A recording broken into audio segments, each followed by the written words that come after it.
Anak muda, shalom, selamat sore, haleluya. Kita bertemu lagi dalam ibadah online kita bersama orang-orang yang saya percaya orang-orang smart people semuanya. Karena smart berarti memilih Yesus, karena smart berarti menghauskan Yesus, karena smart berarti merenungkan tentang Yesus Kristus, haleluya. Karena smart berarti menerima Yesus Kristus, haleluya. Jadi kita akan membahas segala sesuatu yang tentunya berkaitan dengan pilihan orang-orang bijak, yaitu Yesus Kristus. Haleluya. Nah, kita sore hari ini, mari kita arahkan hati dan pikiran kita untuk mendengarkan apa yang Tuhan ingin impartasikan buat kita. Tuhan Yesus, Engkau tolong kami semua, supaya kami semua beroleh kemampuan untuk menangkap kebenaran daripadamu. Tolong juga hamba-Mu Tuhan Yesus, karena hamba sangat terbatas, tetapi Engkau Tuhan yang mempunyai firman, Engkau tidak terbatas. Dalam nama Yesus kami sudah berdoa, amin. Haleluya. Sore hari ini kalau saudara suka sama judul, maka kita akan membahas tentang bagaimana kita hidup dalam pikiran Kristus. Nah, itu dia. Bagaimana kita hidup dalam pikiran Kristus, atau bahasa kerennya mind of Christ. Bagaimana kita hidup dalam pikiran Kristus. Nah, Roma 12 ayat yang pertama itu berkata begini, janganlah kamu menjadi serupa dengan dunia ini, tetapi berubahlah oleh pembaharuan budi. Roma 12 ayat 2, sorry. Roma 12 ayat 2. Janganlah kamu menjadi serupa dengan dunia ini, ya. Ya, betul. Saya minta maaf, saya salah sebut. Tetapi berubahlah oleh pembaharuan budimu, sehingga kamu dapat membedakan manakah kehendak Allah, apa yang baik, yang berkenan kepada Allah, dan yang sempurna. Dikatakan di sini bahwa kita tidak boleh menjadi serupa dengan dunia ini. Ini dasarnya kita punya pikiran Kristus. Berarti begini, waktu dibilang kita jangan menjadi serupa dengan dunia ini, kita tidak boleh berpikir dengan metode berpikir dunia ini. Tetapi kita harus berpikir dengan metode berpikir dari Yesus Kristus. Makanya dikatakan bahwa berubahlah oleh pembaharuan budi. Pikiran kita itu harus berubah. Dari pikiran yang terbatas pada alam dunia ini, berubah pada pikiran yang tidak terbatas, yaitu pikiran yang berasal dari Yesus Kristus. Itu yang utama. Nah, kita akan sebentar kembali ke ayat ini, untuk kemudian saya mau menyodorkan kepada saudara prinsip dasarnya dulu. Dari Kolose pasal 3 ayat yang kedua. Di Kolose pasal 3 ayat yang kedua, Paulus berkata buat jemaat di Kolose, untuk pikirkanlah perkara yang di atas, bukan yang di bumi. Nah, saya ulang lagi.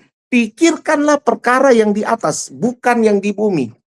Ini merupakan sebuah perintah bagi jemaat di Kolose, bahwa mereka itu didesak oleh Paulus untuk berpikir memulai pada perkara-perkara yang di atas.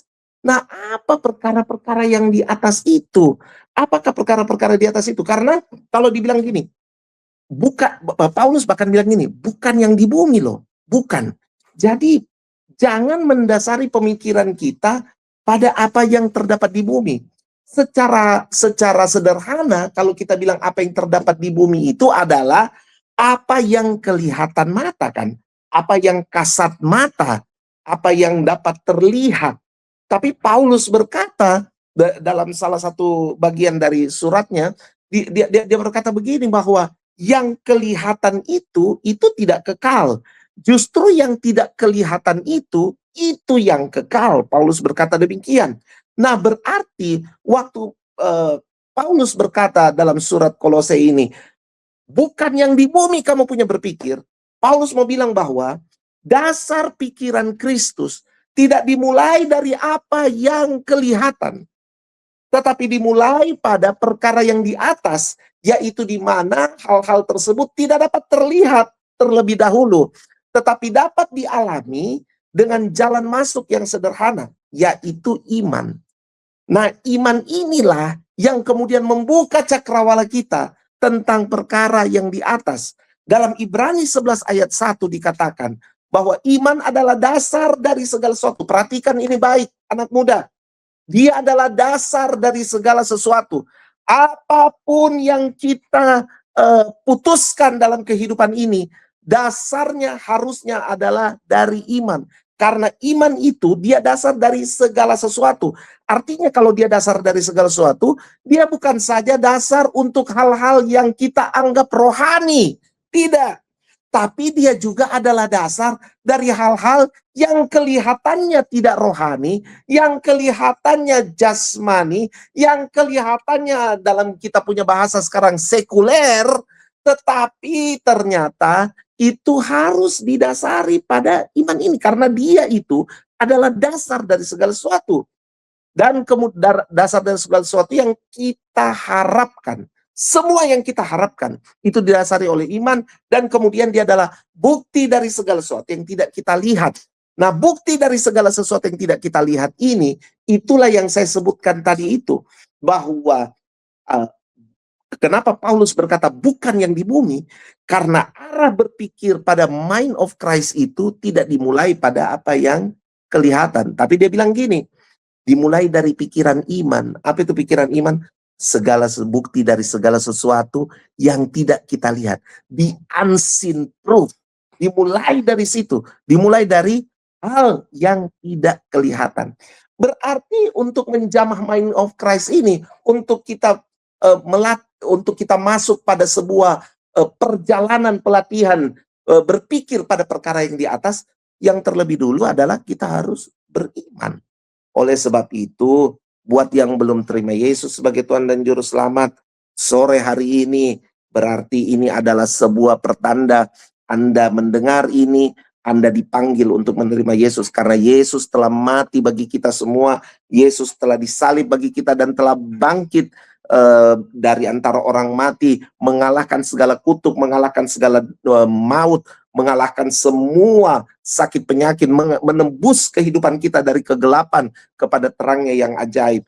Wah, dia mati bukan cuma untuk orang Kristen, dia mati untuk semua orang, untuk semua latar belakang. Dia mati dan bangkit untuk semua orang, untuk manusia. Yohanes 3 ayat 16 berkata, karena begitu besar kasih Allah akan dunia ini. Saudara tahu bahwa yang disebut di situ adalah kasih Allah akan dunia ini. Bukan dibilang karena begitu besar kasih Allah akan gereja.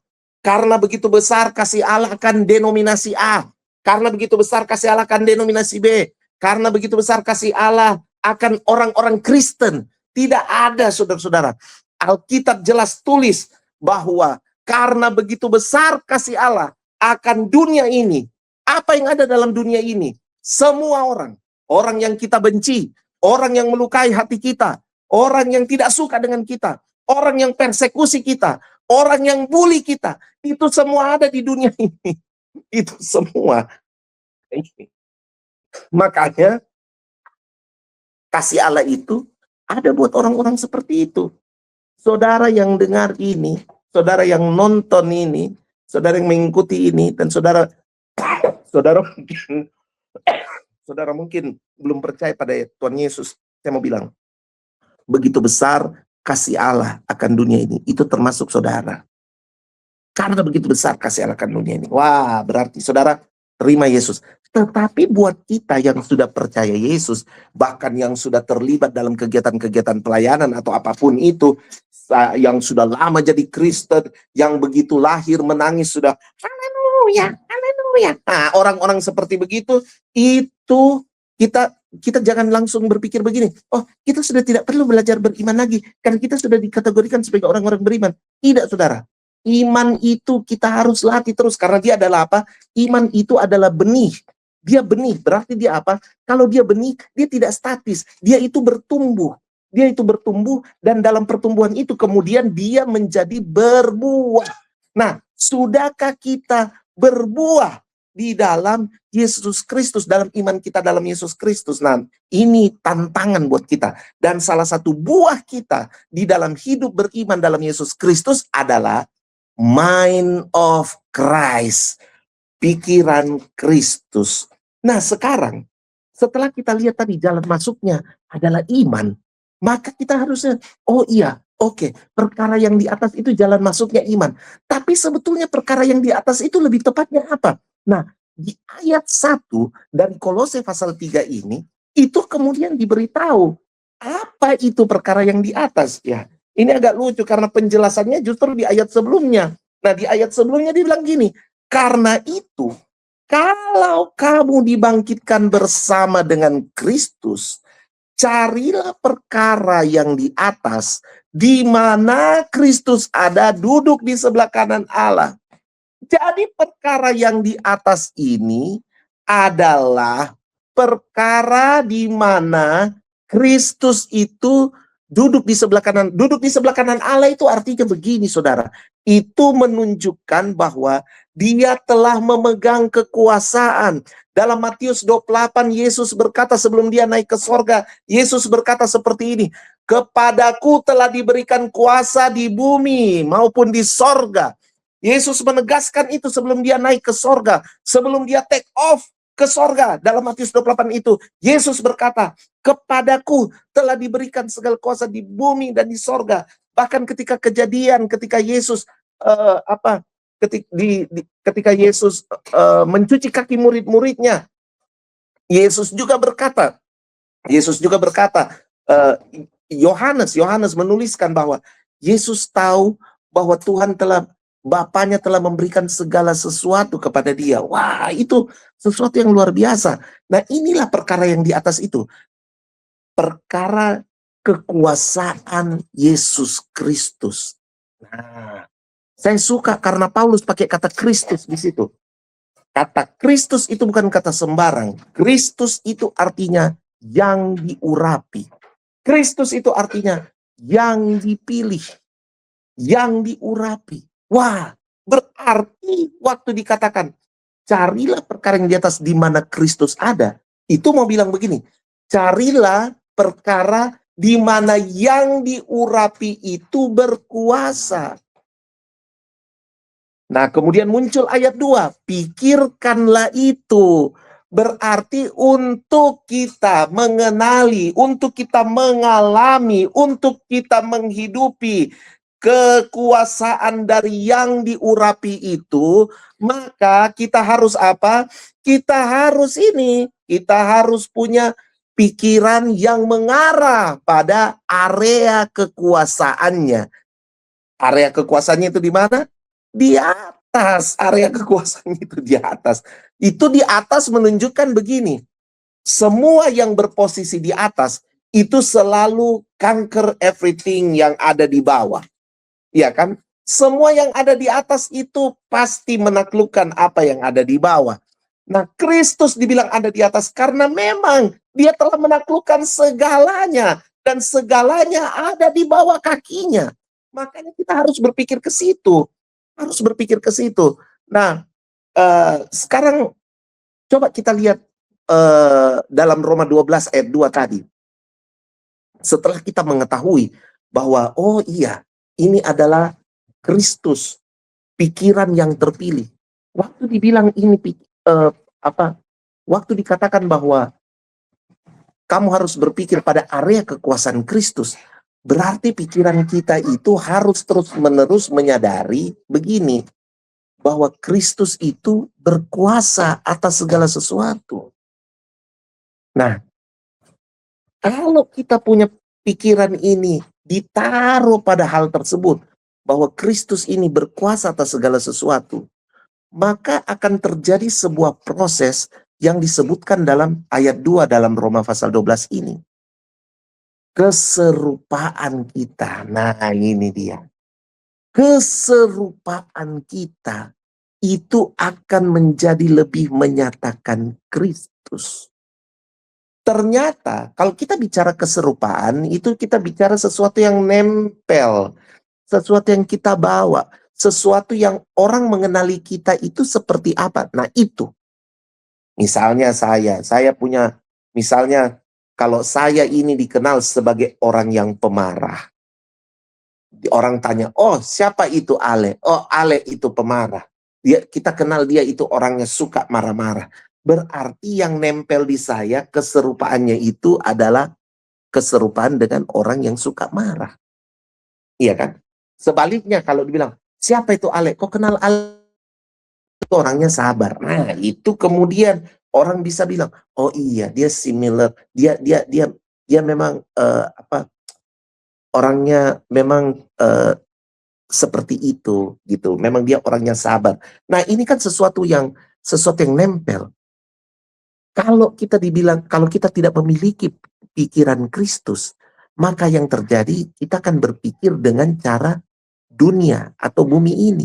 Nah, kalau kita berpikir dengan cara bumi ini, maka kita akan serupa dengan dunia ini.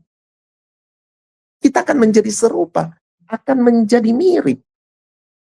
Buat kita yang lagi terikat dengan apapun itu ya, terikat dengan pornografi misalnya, ya jadi mirip dunia.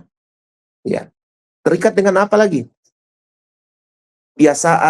Kebiasaan konsumtif. Terikat dengan kebiasaan konsumtif sampai harus berhutang. Ya, kita lihat aja kita seperti apa. Terikat dengan hal apa lagi? Banyak, saudara. Kalau mau terikat dengan kelemahan-kelemahan karakter. Terikat dengan kelemahan-kelemahan karakter. Yang dimana kita punya karakter itu kasar, tidak sabaran, perkataannya kosong, perkataannya tidak membangun. Itu semua adalah hal-hal yang menunjukkan keserupaan kita ke arah mana. Menunjukkan keserupaan kita ke arah mana.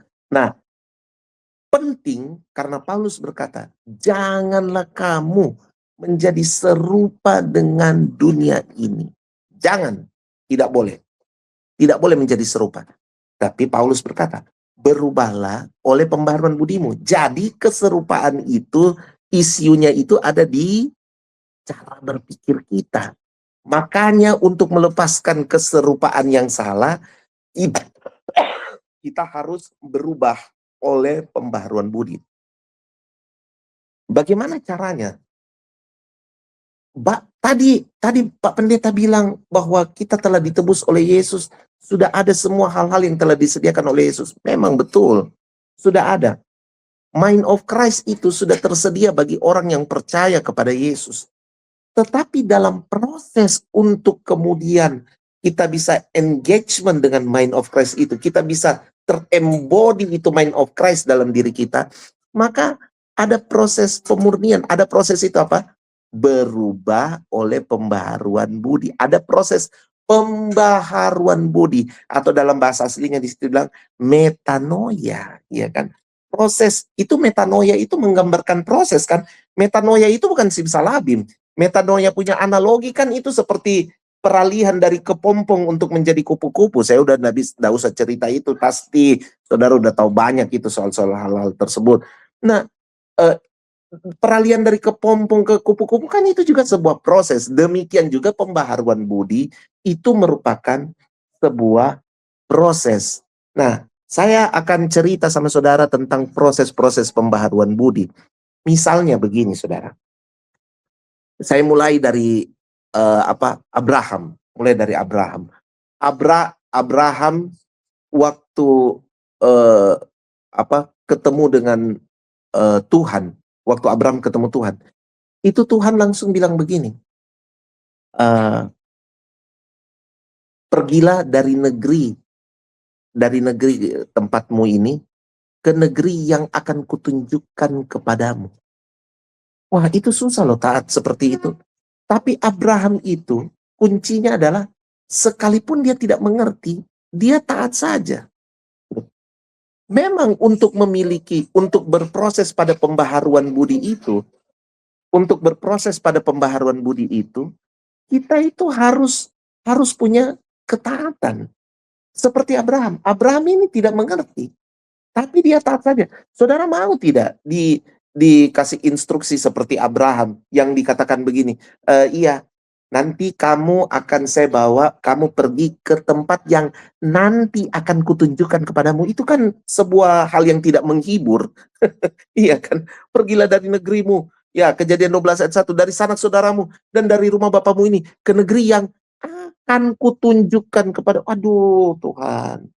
Ini kan bukan sebuah garansi yang 100% safe begitu.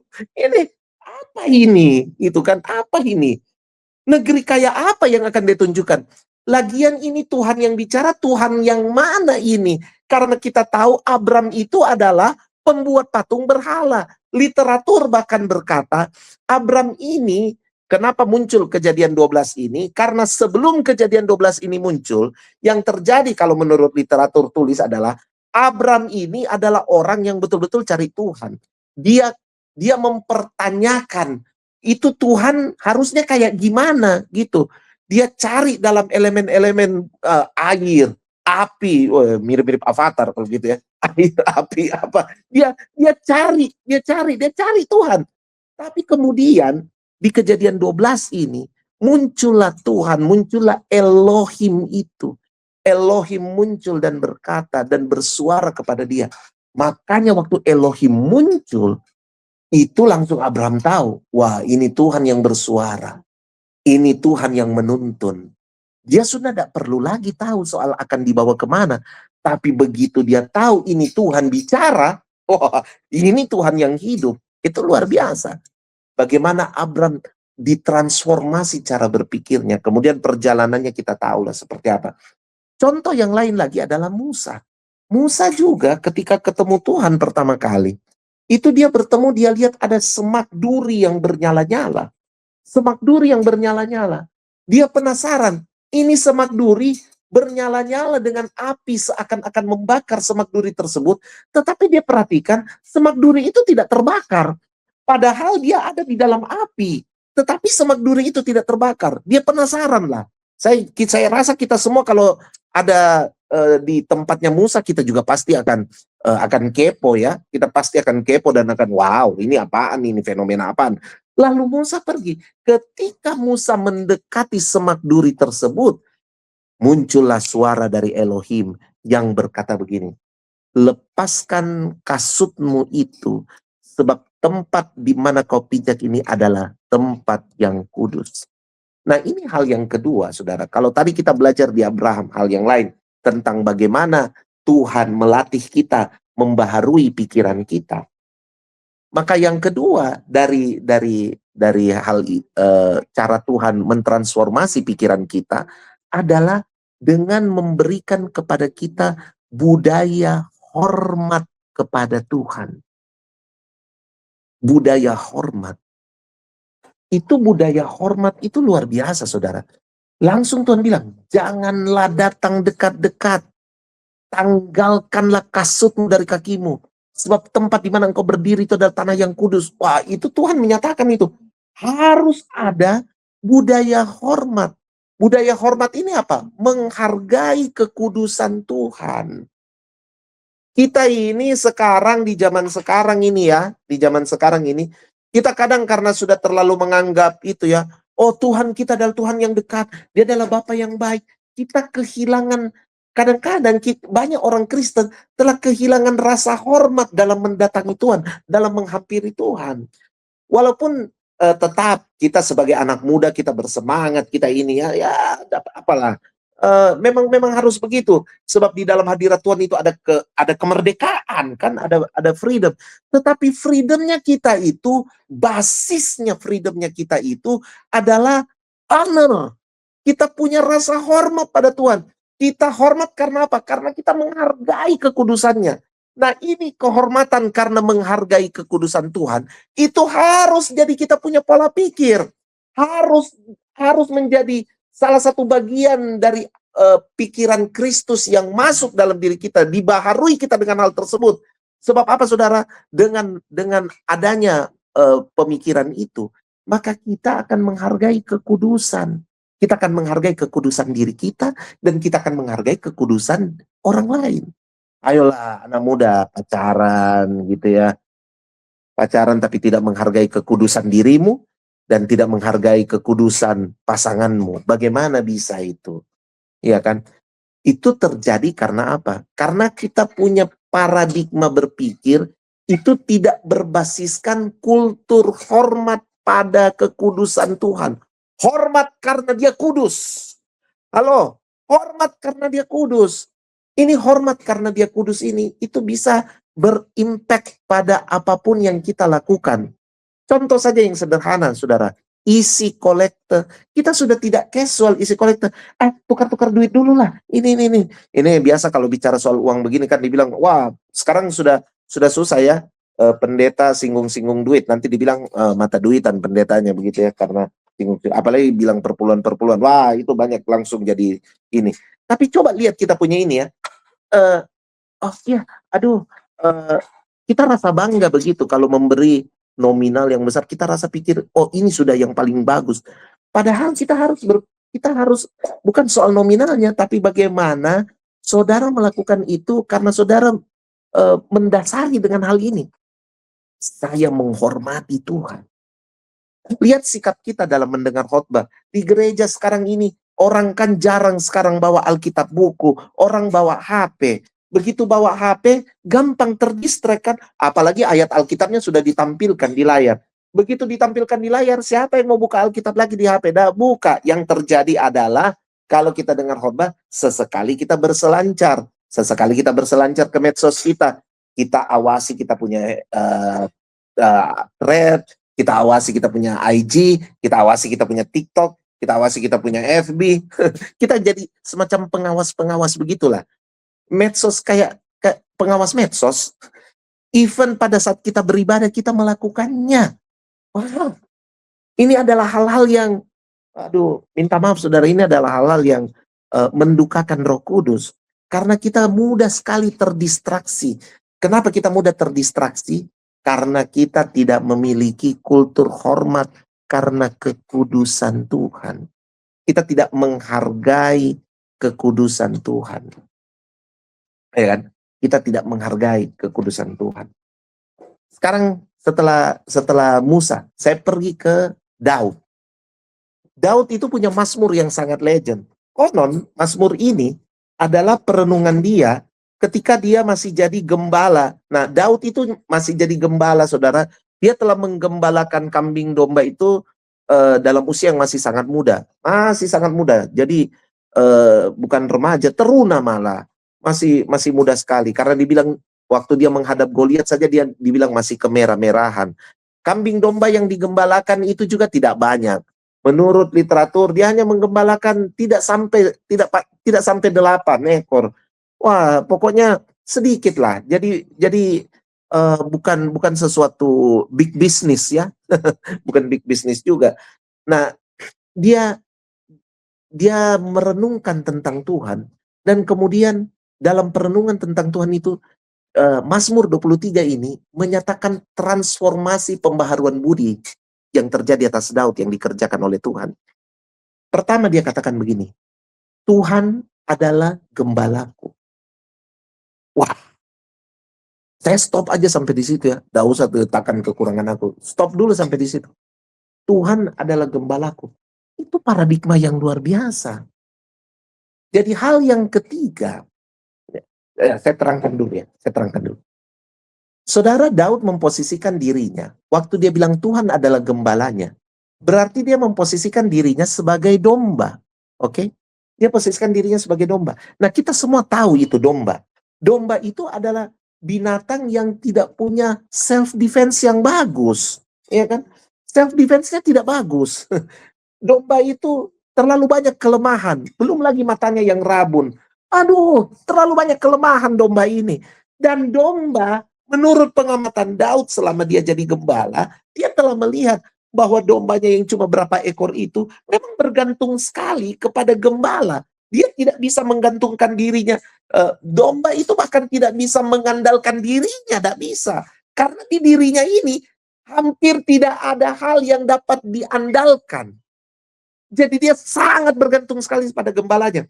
Jadi ketika Daud berkata, Tuhan adalah gembalaku, maka inilah mind of Christ yang ketiga. Mind of Christ yang ketiga itu adalah bahwa kita mengerti bahwa Tuhan itu adalah segala-galanya buat kita. Dan kita ini tidak ada yang dapat diandalkan, tidak ada. Jangan coba-coba membanggakan apapun dalam diri kita. Bukan berarti kita tidak Ada yang salah tangkap dan bilang begini, wah berarti Bapak Pendeta ini tidak mau kita menghargai juga apa yang telah Tuhan percayakan pada kita. Bukan itu juga. Tetapi kita tahu bahwa semua itu datang dari Tuhan. Semua itu adalah untuk Tuhan. Semua berasal dari Tuhan. Makanya Yohanes Pembaptis berkata begini. Yohanes Pembaptis bilang, biarlah aku semakin kecil tetapi dia semakin besar. Saya belum lama pelayanan. Tahun ini adalah tahun ke-31 tahun ke-31 saya melayani Tuhan. Dan semakin saya melayani Tuhan, saya kemudian melihat tidak ada yang dapat dibanggakan dari 31 tahun itu, tidak ada. Karena yang kemudian kita lihat semakin hari adalah ini, bahwa kita ini tidak bisa apa-apa tanpa Tuhan loh. Tidak bisa. Tidak bisa, kita tidak bisa apa-apa tanpa Tuhan. Tidak bisa. Jangan coba-coba lakukan itu. Jangan coba-coba berpikir tentang itu, bahwa kita ini adalah sesuatu walaupun kita tanpa Tuhan. Oh enggak. Nebukadnezar pernah berpikir begitu. Kemudian untuk merubah paradigmanya, maka Nebukadnezar harus memasuki sebuah proses di mana dia jadi setengah binatang. Itu kan. Proses yang tidak baik untuk sebuah pembaharuan budi. Nah, saya tidak mau melalui itu. Yang saya mau katakan pada saudara bahwa Daud waktu dia bilang, Tuhan adalah gembalanya. Dia memang cuma berpikir begini, saya tidak punya apa-apa. Makanya Daud itu waktu pergi perang sama Goliat, lihat Daud ya, dia itu Goliat bilang begini, anjing ke aku, sehingga kau datang dengan membawa tongkat. Goliat datang dengan membawa senjata dan apa. Tapi Daud datang dengan begini loh. Daud bilang gini, saya datang dengan nama Tuhan. Wah, saya kalau jadi Saul kan rajanya toh. Sebagai raja dari sebuah bangsa ini, mengirim utusan ini, Daud ini yang dengan sukarela pergi berperang melawan Goliat. Saya kalau jadi Saul, waktu Daud bilang, saya datang dengan nama Tuhan, kecewa saya. Pasti saya kecewa. Kenapa? Karena sebagai raja Israel, saya menginginkan itu begini. Daud, harusnya kau datang dan bilang, saya datang atas nama Saul, raja Israel itu. Kan harusnya begitu. Tidak mungkin dong seorang duta besar atau seorang menteri atau seorang panglima itu datang dan kemudian bilang bahwa dia dia merepresentasikan nama yang lain selain presiden. Kan tidak mungkin begitu. Tapi Daud memahami satu hal. Ketika dia berkata Tuhan adalah gembalaku, dia juga sedang dibaharui pikirannya dan sedang menetapkan sebuah pola pikir yang dia bawa ketika dia menjadi raja. Pola pikir apa itu? Bahwa Tuhan adalah raja. Wah. Bahwa Tuhan adalah raja. Makanya Daud itu kalau pergi berperang, Daud itu sementara dia jadi raja, dia itu kalau pergi berperang tidak pernah mengandalkan kemampuan-kemampuan masa lalunya. Tidak pernah. Daud kalau pergi berperang, apa yang selalu dia lakukan adalah dia bertanya kepada Tuhan. Dia selalu bertanya kepada Tuhan loh. Bolehkah aku serang ini Tuhan? Bayangkan dalam 1 Samuel pasal terakhir, Daud itu waktu itu belum jadi raja ya, dia jadi pimpinan dari gerombolan itu sebenarnya, gerombolan. Kemudian mereka itu dapat tempat tinggal di Siklak, saya cerita aja ya. Mereka dapat tempat tinggal di Siklak. Di Siklak itu pemberian dari Raja Filistin. Jadi Daud ini melakukan sebuah blunder, dia bersekutu dengan Raja Filistin untuk melindungi dirinya dari kejaran Raja Saul.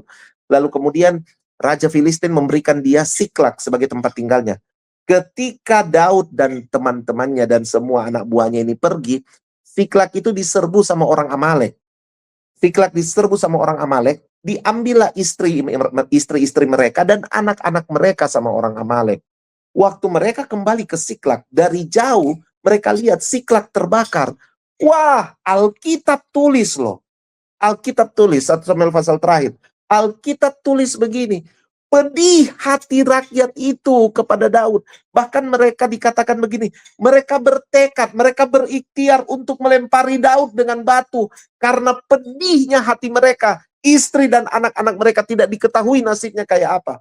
Kalau saya jadi Daud, maka saya akan ingat semua rentetan prestasi saya, termasuk itu yang mengalahkan Goliat. Maka saya akan putuskan, ayo, daripada kamu mau lempari saya dengan batu, kamu masa lupa saya ini siapa? Ayo kita pergi buru. pasti saya menang, saya jago, saya begini. Tapi tidak loh saudara. Alkitab tulis begini, Daud menguatkan hatinya. Aduh, coba cari itu ayat itu. Daud menguatkan. Ini dia. Nah, itu dia, ayat 6. Lihat ya, rakyat terjepit, rakyat telah pedih hati masing-masing karena anak laki-laki dan perempuan. Tapi ini, muncul ini di bagian terakhir dari ayat 6. Tetapi Daud menguatkan kepercayaannya. Dia mengerti sekali itu prinsip itu. Kalau Tuhan adalah gembala, maka dia adalah penguasa, dia adalah raja. Dalam every crisis yang saya hadapi, saya memutuskan untuk menguatkan kepercayaan kepada Sang Gembala yang adalah penguasa raja itu. Wah, Daud langsung, tetapi Daud menguatkan kepercayaannya kepada Tuhan Allahnya. Lalu kemudian ayat 7 dikatakan, coba ayat 7. Ayat 7. Lalu Daud memberi perintah kepada Imam Abiatar bin Abimelek, bawalah efod itu kepadaku. Maka Abiatar membawa efod itu kepada Daud. Ayat 8. Lalu bertanyalah Daud kepada Tuhan, haruskah aku mengejar gerombolan itu? Akan dapatkah mereka kususul? Aduh, ini kalau kita mau lihat ya, kamu ini seorang warrior loh, kesatria, tentara. Masa pakai nanya-nanya begini, haruskah aku mengejar? Ya, istilahnya begini, kalau kita orang-orang zaman sekarang ini ya, kita akan bilang sama Daud, kalau saya misalnya ada di sampingnya Daud pada saat itu, saya akan bilang begini sama Daud, Daud, memang bagus kamu rohani, tapi berhikmat sedikit, pakai hikmat Daud. Gunakan akalmu, gunakan hikmat. Hikmat Tuhan sudah kasih hikmat. Kalau istri anak itu lagi diculik, dibawa sama musuh, ya tidak usah tanya-tanya mau dikejar atau tidak. Sudah pasti kita harus kejar. Pakai otak lah Daud. Tidak usah sok-sok rohani. Apa-apa dirohanikan. Apa-apa dirohanikan. Kita kan sekarang benci sekali sama yang begitu-begitu. Kita bilang, kenapa semua harus dirohanikan? Kita alergi dengan hal seperti itu. Dengan kata-kata, kita balut itu dengan kata-kata begini. Wah, pakai hikmat dong. Tuhan sudah berikan hikmat. Ada kalanya tidak seperti itu. Lihat ini Daud. Daud ini kurang pengalaman apa mengalahkan musuh? Kurang pengalaman apa? Kita semua tahu di akhir cerita, selama 33 tahun dia memerintah, Daud tidak pernah kalah perang. Coba saudara pikir, 33 tahun memerintah, tidak pernah kalah perang. Bagaimana mungkin? Tapi rumusnya cuma ini loh, bertanya, haruskah aku kejar? Nanti Tuhan yang bilang, kejarlah, sebab sesungguhnya engkau akan dapat menyusul mereka dan melepaskan para tawanan. Tuhan adalah gembalaku.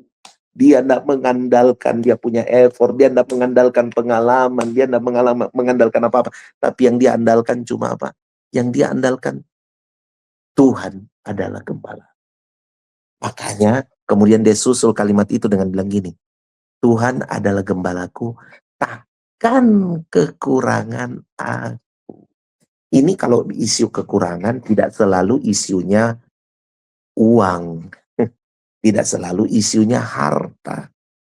Karena kekurangan juga bisa hal yang lain. Kekurangan hikmat, kekurangan kesabaran, kekurangan kebijaksanaan, kekurangan cara berpikir yang baik, kekurangan cara berkomunikasi yang baik. Coba deh, coba saudara pikir. Coba kalian anak muda coba pikir. Kekurangan apa? Kalau Tuhan gembala kita, maka kita tidak akan kekurangan. Saya tutup dengan kembali pada Roma 12 ayat 2. Cukup 3 contoh itu aja ya. Kita kembali pada Roma 12 ayat 2. Nah, di Roma 12 ayat 2 itu dikatakan begini, bahwa kita harus berubah oleh pembaharuan budi, supaya kamu dapat membedakan manakah kehendak Allah. Titik 2. Nah, itu mau kasih tahu kepada kita, bahwa kita itu kalau berubah pembaharuan budi, maka kita akan menemukan kehendak Allah. Kehendak Allah itu apa? Apa yang baik, yang berkenan pada Allah, dan yang sempurna. Itu kehendak Allah. Tapi susah. kita ini selalu berpikir yang kita banggakan kehendak bebas. Kita kemudian bilang Tuhan menghormati kehendak bebas, Tuhan memberi kita kehendak bebas. Baca kejadian pasal 1. Di kejadian pasal 1, semua kejadian pasal 1 itu cuma memberitahu kita begini, bahwa Tuhan memberikan kepada kita apa? Kehendaknya kan. Sampai pada kejadian 2 ayat 15 dia memberikan instruksinya bahwa manusia itu harus memerintah, harus mengusahakan dan memelihara taman. Itu semua bicara tentang apa? Tentang kehendaknya. Tentang kehendaknya. Nanti kapan-kapan di waktu yang lain kita akan belajar soal itu. Tapi saudara, yang Tuhan berikan kepada kita itu adalah kehendak Allah. Di dalam kehendak Allah itu, kita menemukan kemerdekaan. Tapi waktu itu kita jatuh dalam dosa. Sehingga kemudian kita menjadi budak daripada dosa. Tetapi ketika kita menerima Yesus sebagai Tuhan dan Juru Selamat, kita memasuki proses pembaharuan budi. Dan ketika pembaharuan budi kita itu dikerjakan, maka timbullah sebuah kemampuan yang luar biasa. Membedakan manakah kehendak Allah. Jadi, titik 2 itu memberitahu kepada kita isinya kehendak Allah itu apa. Yang kita harus bedakan pada kehendak Allah itu adalah, kehendak Allah itu punya 3 stage. Apa yang baik, apa yang berkenan kepada Allah, dan yang sempurna. Baik, berkenan, sempurna. Baik itu standar. Semua orang dapat baik. Iya kan? Semua kita. Tuhan berbuat baik kepada siapapun. Tuhan menurunkan hujan dan menerbitkan matahari bagi orang jahat dan orang baik. Sama, Tuhan terbitkan. Salomo berkata demikian kan. Baik itu standar. Nah, perlu membedakan di sini supaya kita tidak tinggal di dasar. Gawatnya kita orang Kristen cuma mau tinggal di dasar. Karena terlalu lama tinggal di dasar, kadang-kadang dasarnya juga sampai sudah tidak betul. Harus beralih, bukan cuma yang baik, tetapi harus mengejar kepada apa? Yang berkenan. Kata berkenan itu dalam bahasa aslinya itu pakai kata yodekia. Salah satu tinjauan dari kata yodekia itu adalah, yodekia itu begini. Orang yang berikhtiar untuk menyenangkan hati tuannya. Seorang hamba yang punya komitmen untuk menyenangkan hati tuannya. Itu yodekia. Jadi kalau berkenan itu berarti apa? Orang yang berkomitmen untuk hidupnya hanya menyenangkan hati Tuhan. Kalau yodekia itu bukan isunya saudara jadi pendeta, bukan. Yodekia itu kamu bisa berprofesi apa saja selama itu halal, tetapi dalam menjalankan apa yang kamu kerjakan, komitmen kamu adalah nyenengin hati Tuhan. Ya kan? Abraham, Ishak, Yakub itu bukan imam, mereka bisnismen. Tetapi mereka adalah orang-orang yang dalam hidupnya itu betul-betul berupaya, betul-betul berusaha untuk hidupnya selalu berselaras menyenangkan hati Tuhan. Mereka selalu berusaha menyenangkan hati Tuhan dengan segala ketaatan mereka. Nah, baru kemudian yang sempurna, ya kan? Nah, ini adalah kehendak Allah yang harus kita pahami. Makanya kita perlu berubah pembaruan budi kita. Saya berdoa supaya firman Tuhan sedemikian jauh yang telah disampaikan ini mendarat dengan mulus dalam hati dan pikiran kita dan memenuhi relung jiwa kita. Saudara renungkan ulang-ulang sampai akhirnya saudara mendapati saudara hidup di dalamnya, berbuah-buah di dalamnya. Haleluya. Itulah yang kita nanti-nantikan bersama-sama. Pun juga demikian dengan saya. Saya juga berharap apa yang saya sampaikan ini, saya juga berbuah-buah di dalamnya. Ya, Tuhan Yesus menolong kita, Tuhan Yesus memberkati kita. Mari kita berdoa. Bapa, terima kasih untuk kesempatan kami boleh mendengarkan firman-Mu. Kami berdoa supaya di usia kami yang muda ini kami mengerti bahwa ada sesuatu yang disediakan Tuhan dalam kehidupan kami, ya Tuhan. Sesuatu yang luar biasa yang membuat kami menjadi berbeda. Mind of Christ. Pikiran Kristus. Tolong kami ya Tuhan untuk dapat menghidupi hal tersebut Tuhan. Kami berdoa agar setiap firman yang dilepaskan Tuhan dapat bertumbuh dan berbuah dalam kehidupan setiap kami. Pun demikian dengan hamba-Mu ini ya Tuhan.